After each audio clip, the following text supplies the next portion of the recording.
Hi everyone, my name is Nidhi Bhatnagar and this is the 10th part of this video. हम कर रहे हैं the making of global world. अब ये हमारा होता है 10th part, history chapter 3, class 10th का, राइट. तो चलिए विदाउट डिले वीडियो को शुरू करते हैं. Endangered labour migration from India. Bharat से अनुबंधित श्रमिकों का जाना. अनुबंधित श्रमिक एक तरीके से क्या होता है, जिन्हें ज़बरदस्ती, है ना, ज़बरदस्ती बाउंडेड लेबर की तरह लेकर जाते हैं, राइट, या बहला के फुसला के उनसे वहाँ ले जाके बाउंडेड तरीके से काम करवाया जाता है, right. The example of indentured labour migration from India also illustrates the two sided nature of 19th century world. भारत से जो अनुबंधित, जिन्हें हम गिरमिटिया भी बोलते हैं, श्रमिकों को ले जाया जाना भी 19वीं सदी की दुनिया की विविधता को प्रतिबिंबित करता है. विविधता कैसे भाई, यहाँ से जो लोग वहाँ जाएंगे, ठीक है, उनके साथ श्रमिक भी जाएँ उनके साथ उनका कल्चर भी जाएगा, है ना. अलग अलग टाइप के लोग भी वहाँ जाके मिक्स होंगे, अलग अलग जगह से लोग लेकर जाया जाएगा लोगों को अगर, ठीक है. तो example of indentured labour migration from India also illustrate क्या करता है, two sided nature of 19th century का. कैसे टू साइडेड नेचर है, एक तरफ तो बहुत ज़्यादा चीज़ें अच्छी हो रही हैं, इकोनॉमिक डेवलपमेंट हो रहे हैं, टेक्नोलॉजी बढ़ रही है, राइट, ग्लोबलाइजेशन हो रहा है, लेकिन दूसरी तरफ जो है गरीब आदमियों को कितने बुरी तरीके से दबाया जा रहा है, समझ लो.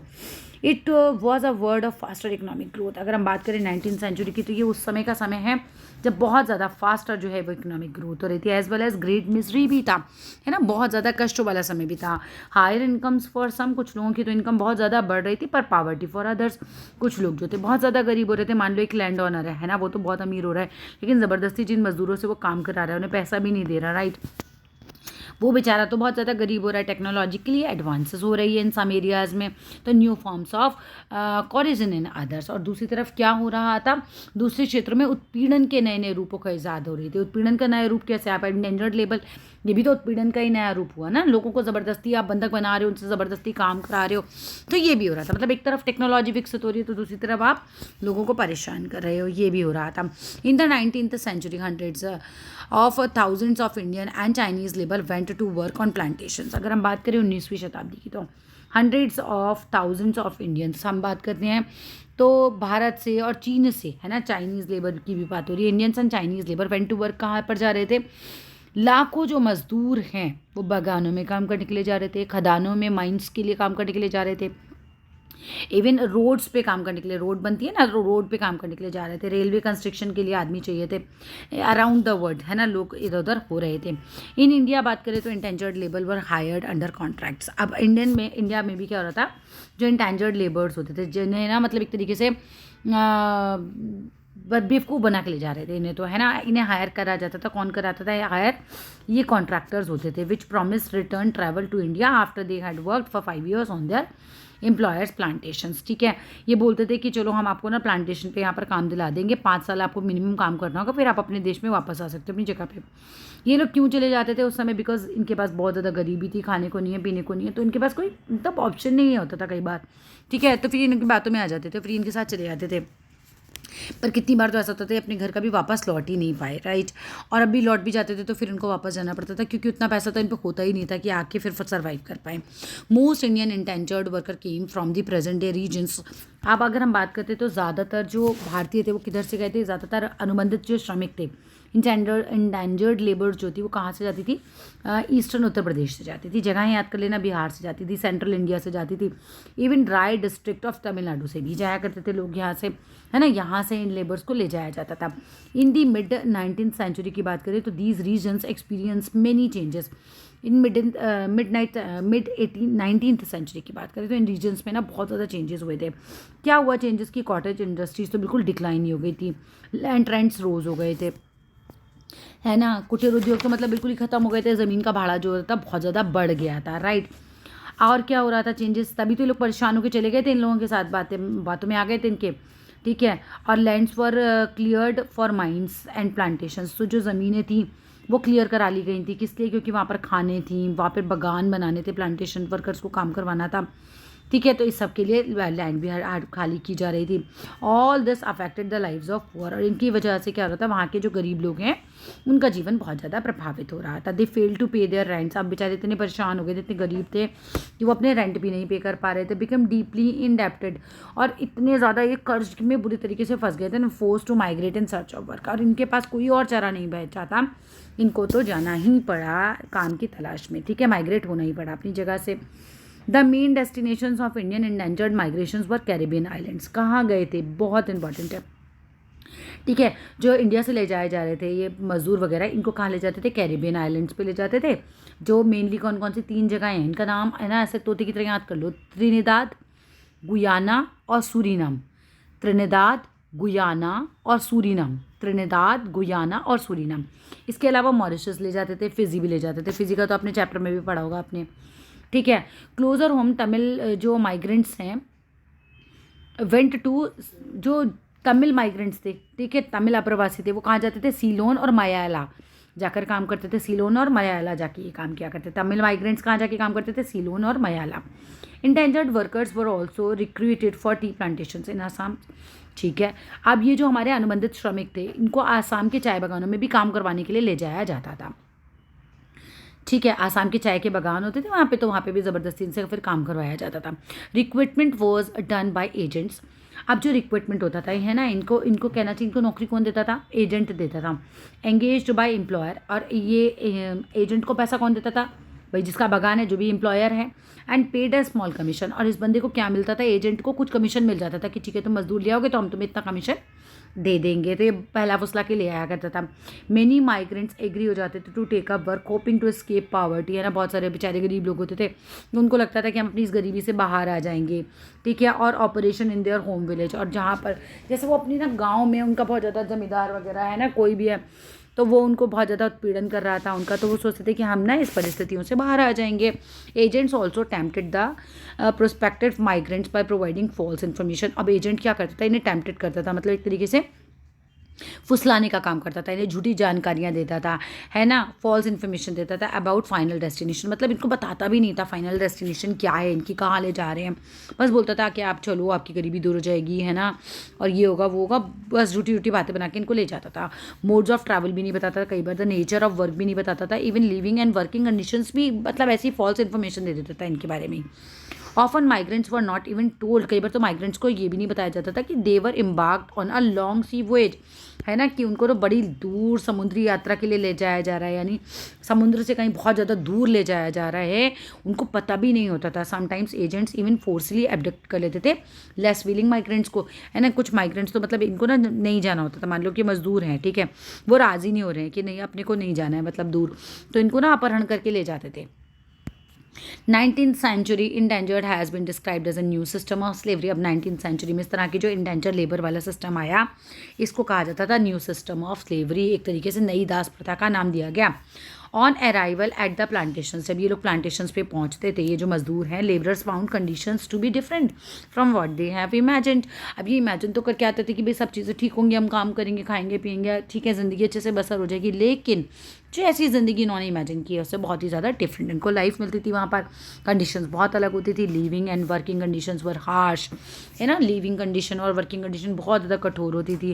And there were few legal rights, उनको जो लीगल राइट्स थे वो भी बहुत ज़्यादा कम थे। But workers discover their own ways of surviving, लेकिन अब ठीक है भैया, अब रहना है तो रहना है, फिर उन्होंने कुछ तो तरीके निकाल ही लिए, है ना, कि भाई ठीक है, कैसे भी करके उन्होंने जो है वो जीवन बसर करने के अपने कुछ तरीके जो हैं वो ढूंढ ही निकाले, राइट। अब आगे क्या होता है, many of them escaped into wilds, सैनक वाइल्ड्स मतलब यहाँ जंगल से है कि बहुत सारे तो लोग ना ऐसे मजदूर, आप इमेजिन करो एक पिक्चर हो रही है, बहुत कोई आदमी है ज़बरदस्ती मजदूरों से काम कर रहा था तो छुप के भाग गया जंगल में, तो ऐसे ही बहुत सारे मजदूर जो होते थे वो जंगल में भाग जाया करते थे। इफ़ दे कॉट, अगर पकड़ में आ जाते थे तो दे फेस्ड सीवियर पनिशमेंट, उनको बहुत ज़्यादा ही कठोर पनिशमेंट इनको दिया जाता था। Others developed new forms of individual and collective self expression, ध्यान देना इस लाइन पर, and blending different culture forms new old and new. अब क्या होता है यहाँ पर, देखो यहाँ तक हमने पढ़ लिया कि जंगलों में भाग जाते थे, अगर मजदूर पकड़े जाते तो उन्हें सज़ा दी जाती थी। बहुतों ने तो पुरानी और नई संस्कृतियों का सम्मिश्रण करते हुए व्यक्तिगत और सामूहिक आत्माभिव्यक्ति के लिए नए रूप खोज लिए थे। इन त्रिनिदाद में क्या होता था, annual Muharram procession was transformed into a riots carnival called Hosay, जो किसके नाम पर था, इमाम हुसैन के नाम पर, in which workers of all races and religions को ज्वाइन करते थे। बिल्कुल ध्यान से समझिएगा, त्रिनिदाद में मुहर्रम के सालाना जुलूस को एक विशाल उत्सवी मेले का रूप दे दिया गया। कहाँ पर, ये जो हमने पढ़ा था ना कैरिबियाई द्वीप समूह जो थे हमारे, उसमें से एक था त्रिनिदाद में मुहर्रम होता था, है ना। और मुहर्रम मुसलमानों का एक होता है ना त्योहार बोल सकते हैं हम उसे, मुहर्रम के सालाना जुलूस को ऐसा एक उत्सव, ऐसा ना कोई बहुत बड़ा फेस्टिवल का फेस्टिवल पे जो मेले लगते हैं उसका रूप दे दिया गया था। इस मेले को होसे किसके नाम पर था, इमाम हुसैन के नाम पर नाम दिया गया था। ठीक है, इस मेले को होसे नाम दिया गया था। इस मेले को क्या नाम दिया गया था, होसे। और किसके नाम पर था ये, इमाम हुसैन के नाम पर दिया गया था। Similarly the protest religion of रस्ताफरियानवाद जो था is also set to reflect social and cultural links with Indian migrants to the Caribbean. अब यहाँ पर भी ध्यान देना, मेड फेमस बाय द जो कौन है हमारे ये गायक हैं बॉब मार्ले। ठीक है, जैमिका के रेगे गायक पहले लाइन समझ लेते हैं। उनमें से सभी धर्मों में नस्लों के मजदूर हिस्सा लेते थे, हमने पढ़ लिया था। अब इसी प्रकार रस्ताफरियानवाद नामक विद्रोही धर्म में भी ये एक विद्रोही धर्म है। ठीक है, क्या नाम है इसका, रस्ताफारियानवाद ये एक विद्रोही धर्म था। इसमें भी भारतीय अप्रवासी, मतलब वहाँ के ना वो अप्रवासी तो कहलाएंगे जो वहाँ के नहीं थे, और कैरिबियन द्वीप समूह के बीच संबंधों की हमें झलक देखने को मिलती है। और ये रस्ताफरियानवाद जो था इसे जमैका के रेगे गायक बॉब मार्ले ने ख्याति के शिखर पर पहुंचा दिया था, बहुत ही फेमस कर दिया था। अब chutney music popular in Trinidad and अब याद करो चटनी म्यूजिक कहाँ पर ज़्यादा फेमस हुआ था, ये त्रिनिदाद और गुयाना ये कैरिबियन द्वीप समूह पे थे, है ना। कि मशहूर चटनी म्यूजिक भी भारतीय अप्रवासियों को वहाँ पहुँचने के बाद सामने आई रचनात्मक अभिव्यक्ति का उदाहरण है। ठीक है, तो ये भी एक कॉन्टेम्प्ररी एक्सप्रेशन है ऑफ प्री इंटेंचर्ड एक्सपीरियंस। ठीक है, is another creative contemporary expression है of the post indentured experience का।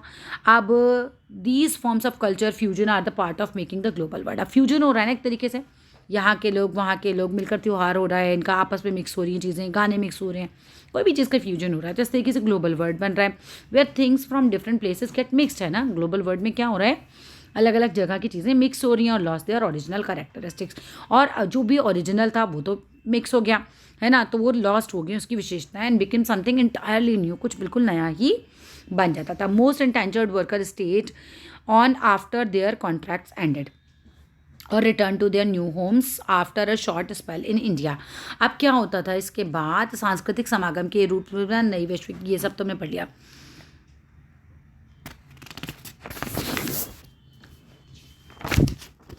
ज़्यादातर जो भी इंटेंजर्ड लेबर वाले लोग होते थे ना, है ना, अनुबंध जब उनका समाप्त हो जाता था, राइट, उनका कॉन्ट्रैक्ट जब समाप्त हो जाता था तो बाद में भी वापस नहीं लौटे वो लोग, है ना। और कुछ रिटर्न भी हुए जो वापस भी लौटे, तो अधिकांशतः क्या हुआ कि कुछ समय ही उन्होंने वहाँ बिताया और फिर वो नए ठिकानों पर फिर वापस चले गए थे। Constantly there are large communities of people of India descent in these countries, है ना। इसी कारण इन देशों में भारतीय मूल के लोगों की संख्या बहुत ज़्यादा पाई जाती है, क्योंकि यहाँ से पहले तो ज़बरदस्ती गए, लेकिन जब चले गए तो फिर धीरे धीरे वहीं रम कम गए, है ना, ऐसे समझ लेते हैं। Have you heard the Nobel prize winner writer, क्या विनिंग राइटर का आपने नाम सुना है, क्या नाम था उनका, वी.एस. नायपॉल। ठीक है, इनका नाम आपने सुना है, वी.एस. नायपॉल का। Some of you may have followed the exploits of West Indian cricketers, आपने कुछ का नाम भी सुना होगा, शिव नरेन चंद्रपाल। आप में से कुछ लोगों ने वेस्ट इंडीज़ के क्रिकेट खिलाड़ी जो थे शिव नरेन चंद्रपाल, ठीक है, शिव नरेन चंद्रपाल, और राम नरेश सरवान का नाम भी आपने सुना ही होगा, है ना। इफ़ यू हैव वंडर्ड, मतलब आप ऑब्वियसली सोचोगे, आपको ऐसा लगता है why their names sound vaguely Indian, आपको ऐसा क्यों लगता है कि ये कुछ इंडियन नाम है ना। The answer is that they are descended from the indentured labours migrants from India, right. इन लोगों को ज़बरदस्ती इनके जो पूर्वज थे उनको ले गए होंगे, फिर ये लोग वहीं रम बस गए होंगे, इस वजह से वो लोग, उनका जो फैमिली नेम है वो इंडियन ही चला आ रहा है। From the 1900s Indian nationalist leader begin opposing the system. अब 1900 में क्या होता है, जो भी राष्ट्रवादी नेता होते हैं वो इस प्रथा का विरोध करने लगते हैं, राइट, बहुत ज़्यादा उनको बुरा लगता है, और वो क्या कहते हैं कि इंटेंजर्ड लेबर माइग्रेशन एक एब्यूजिव और क्रूअल, है ना, एक्ट है, बहुत ही मतलब अपमानजनक है, बहुत ही क्रूर व्यवस्था है। It was abolish in 1921।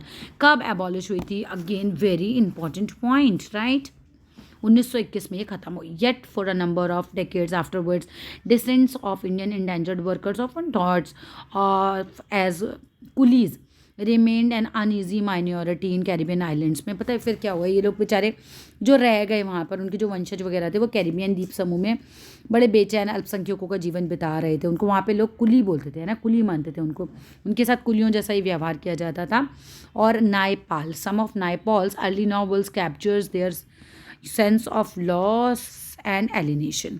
Naipal के कुछ प्रारंभिक उपन्यासों में, है ना, विछोह और परायेपन के इस एहसास को खूब देखा जा सकता है। मतलब इन्होंने लिखा होगा ना अपने नॉवेल्स में इन सब के बारे में कि किस तरीके से इन्होंने अपना, मतलब एक तरीके से अकेलेपन में ये लोग रहे होंगे, है ना, क्योंकि भाई दूसरे देश के थे ना, ये वहाँ जाके बस गए थे, तो उनको अपनापन तो नहीं मिलता होगा, तो किस तरीके से उनका सेंस लॉस हुआ, आपने मतलब एक तरीके से परायेपन का उनको बहुत ज़्यादा एहसास हुआ एंड ऑल, वो किस तरीके से अपना जीवन व्यतीत कर। That's all in this video, thank you.